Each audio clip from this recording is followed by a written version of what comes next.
I had just cleared the last vendor from the winter gala at the Lyric House in Chicago when security radioed that a black SUV had crashed behind the loading dock.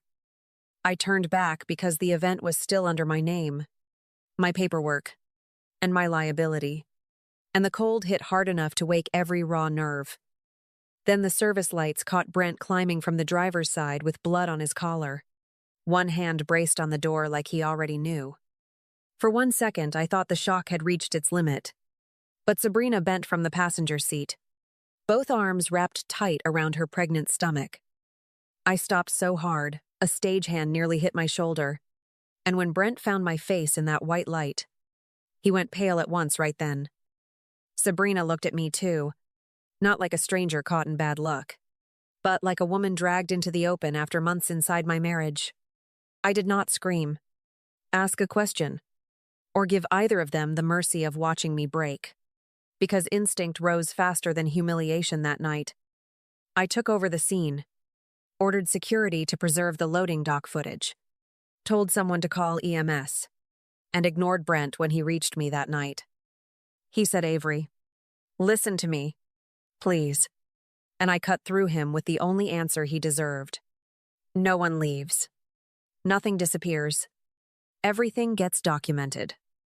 Then I looked past him, told Sabrina to keep pressure on her side until paramedics arrived, and watched her obey me without argument for once that night. Brent still stared like he could talk his way back into control. But control had already left him the second I saw them together outside there. I did not know whose baby she was carrying yet. But with the sirens closing in, I knew that child would destroy Brent's last illusion forever. For 2 months before the crash, Brent had been coming home later, setting his phone face down at dinner, and talking about temporary cash shortages while somehow spending more than ever. Sabrina kept appearing at Brent's events with the smooth confidence of someone who no longer needed permission, even though her freelance role never required that much access to him publicly. I did not confront either of them then, because I had already seen one hotel charge in Milwaukee, one inflated styling invoice, and one diamond bracelet on Sabrina's wrist later there. At the loading dock, Sabrina still reached for Brent before the paramedics arrived, and that small touch landed harder than blood, because panic makes people grab whatever already feels theirs. Brent kept trying to catch my eye, but I gave him nothing except instructions. Because the only thing more humiliating than betrayal is watching it confirm itself in real time. When EMS pulled away with them, I did not drive home to our apartment, because I already knew grief would be useless without a witness and without a plan first. I went straight to Tori's place, still wearing my black coat from the gala, and the moment she opened the door, she stopped smiling and looked right through me quietly. She did not waste time on comfort, did not ask whether I was sure, and did not offer me the luxury of collapsing when my face already answered everything plainly. She asked 3 things instead, and each one mattered more than sympathy in that hour. Do you have proof? Do cameras exist? And where did money move? I told her about Milwaukee, the invoice, the bracelet, and the way Sabrina held Brent's wrist in front of me like she expected surrender from the wife still standing there. Tori listened without interrupting, then reached for her phone and said I needed Evan Rourke, because heartbreak stays emotional until somebody turns it into numbers you can actually prove later. By then, the marriage I thought I had been living inside already felt rewritten behind my back, not by rumors, but by charges, receipts, access, and timing I could verify. Evan started with the shared accounts, not my tears, and by noon the next day he had already mapped transfers Brent thought were too routine to matter. A shell entity called Keen Studio Services LLC had been receiving steady payments for 11 months, even though its records showed no real operating pattern. Those deposits matched the exact weeks Brent kept calling temporary cash shortages, which meant he had not been scrambling to save anything except a lie. The invoices attached to those transfers were even worse, because several repeated the same service language with different dates, different amounts, and no believable work trail behind them. Evan slid the printouts across the table and said, "This is not messy bookkeeping, Avery. This is structured movement." And I felt my pulse settle instead of spike. Random cheating still leaves gaps, but repeated invoices, mirrored timing, and a company tied to Sabrina meant I was looking at coordination. 3 of the payments did not even come from Brent's personal spending, and that was the moment the room changed for me in a deeper way. They came from event retainers. Money clients had wired ahead for productions Brent was supposed to deliver cleanly, which meant Sabrina was not some reckless side affair. She had become part of a pipeline, and once I saw her name sitting beside those amounts, I knew the betrayal had been planned in sentences, spreadsheets, and signatures. That night I still attended a donor dinner Brent needed for appearances, because he had not yet understood I was strongest when he mistook calm for confusion. He touched the small of my back, smiled for the room, and played the gracious husband so smoothly that anyone watching would have believed the marriage remained untouched. I let him keep performing, because 2 pages of repeated invoices were already sitting in my bag, and proof makes patience easier to carry. Before I left, Evan sent one more note that shifted the floor under everything again, though not enough for me to lose focus or move too soon. Sabrina had also been receiving smaller payments from another man during the same stretch when she started telling Brent the baby was his. I did not know who that man was yet, but I knew this much with perfect clarity. They were no longer just betraying me. They were betraying each other inside the same scheme.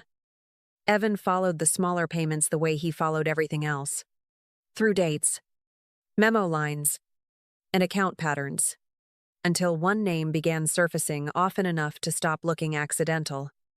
The sender was Cole Danner, Brent's closest friend for 15 years, a lighting designer who moved through Brent's productions so easily nobody would question his access.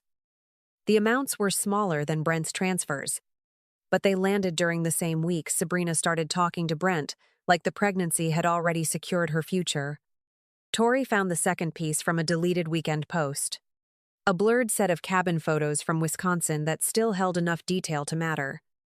Brent appeared in 2 images, Sabrina in 3, and Cole in all of them, close enough to erase the comfort of coincidence before it could even form.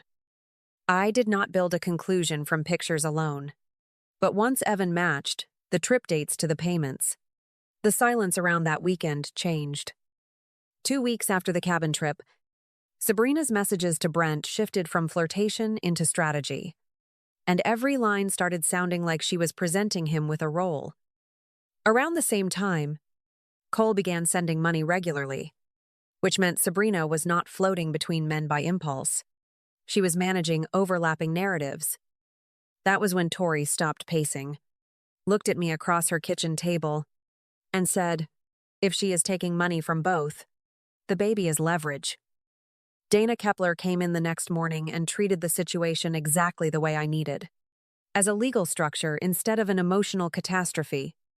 She said we needed 2 clean tracks, dissipation on the money and verified paternity on the child, because Brent had already started using both as pressure. Then she asked whether Brent would be arrogant enough to formalize his own lie, and I knew the answer before I even checked. He already had, because buried in the material Evan pulled was proof Brent had agreed to an early private paternity test with Sabrina. He had wanted certainty fast enough to build a future around it, fast enough to make me the woman standing outside the locked door. Dana moved immediately toward discovery, and when the preliminary lab response finally reached us, I read the line twice before letting it settle. Brent was not the biological father, and the result did not make me feel triumphant, only colder in the most useful way. The pregnancy he thought gave him moral cover had become the weakest seam in the story he was forcing over my life.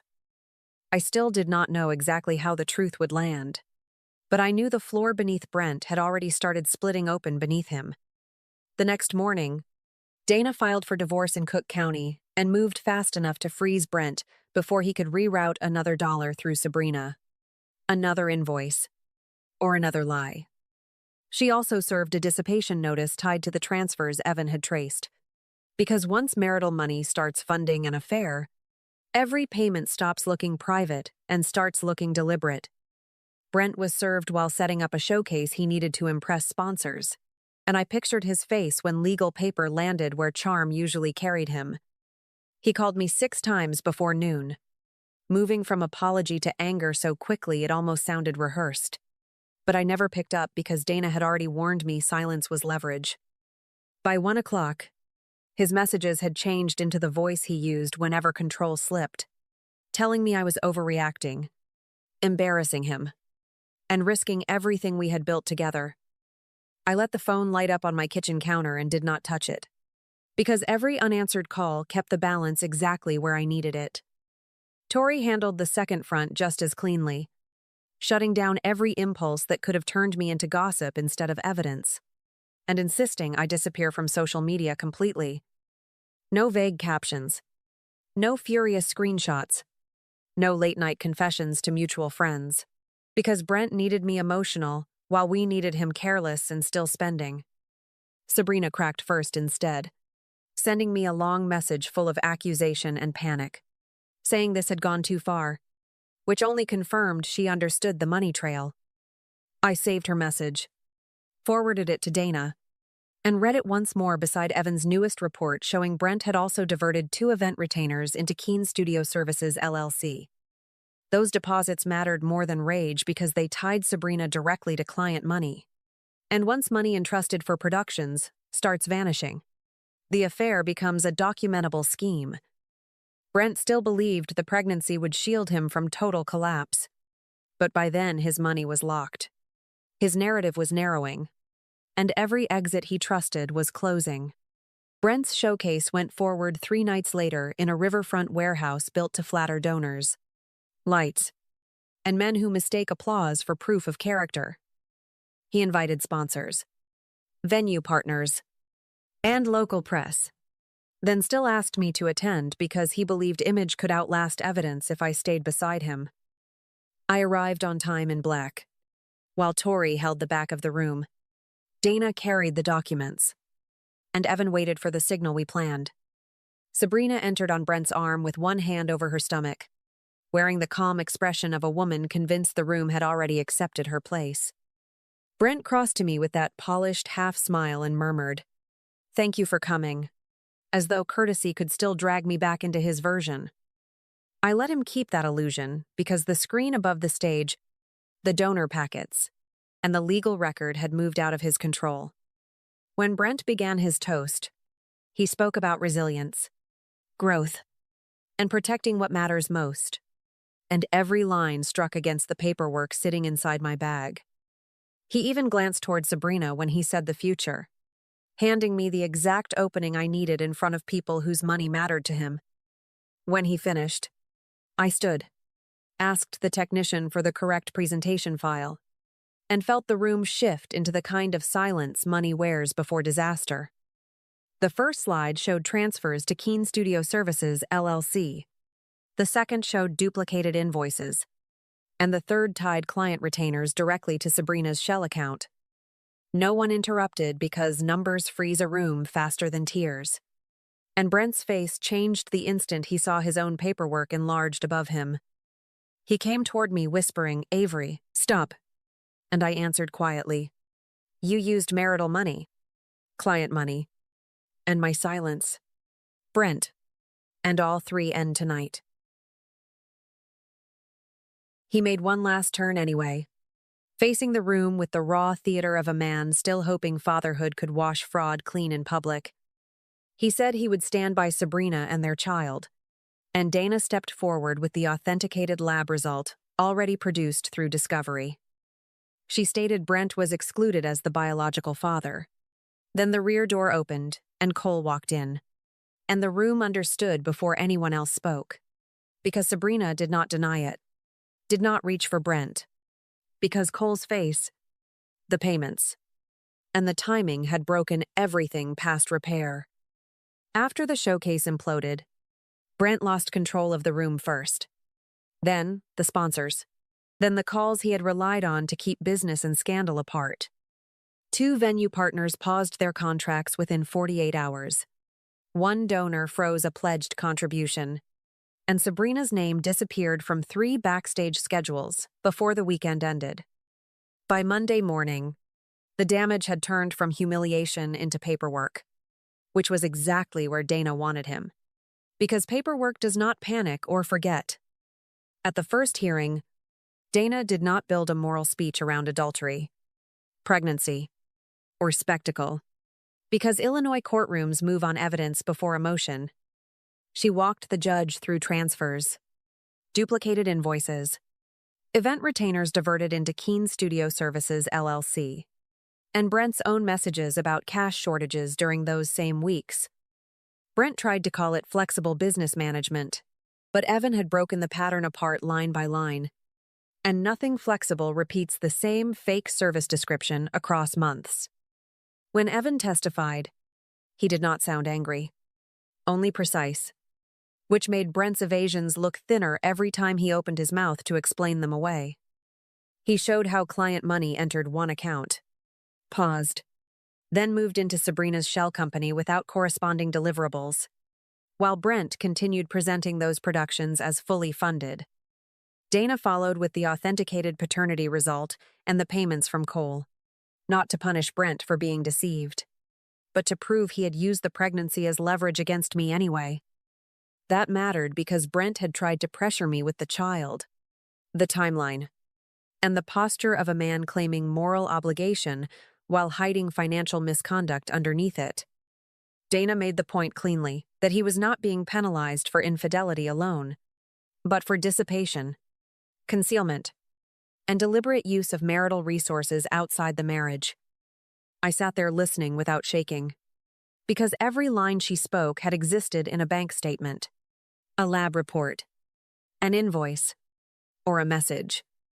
The ruling came faster than Brent expected and cleaner than he deserved, with the court awarding me a larger share of marital assets and control of accounts. Brent was ordered to absorb the losses tied to the diverted funds, leave the apartment arrangement he had been preserving through deceit, and stop treating explanation like proof. I did not walk out of that courtroom feeling vindictive, only settled, because the law had forced Brent to stand inside the truth he kept trying to route around. After court, I changed the locks, boxed the last things Brent had left behind, and stood in the apartment he once treated like borrowed ground. Nothing in that room felt haunted anymore, because the accounts were settled, the paperwork was entered, and his excuses no longer had anywhere to live. I did not need rage to hold me up right now, because what replaced it was cleaner, quieter, and far more permanent than revenge. A week later, I walked past the same loading dock at the Lyric House where I had first seen Brent and Sabrina dragged into the open. The concrete looked ordinary again, which was exactly the point. So I touched the cold rail once and told myself, this is over. Brent had lost the marriage, the illusion, and the story he tried to build over mine, while I kept my name, my footing, and the life that was always mine. Thank you for staying with me through this story and holding space for every hard truth it carried. If it stayed with you too, please like, subscribe, and share.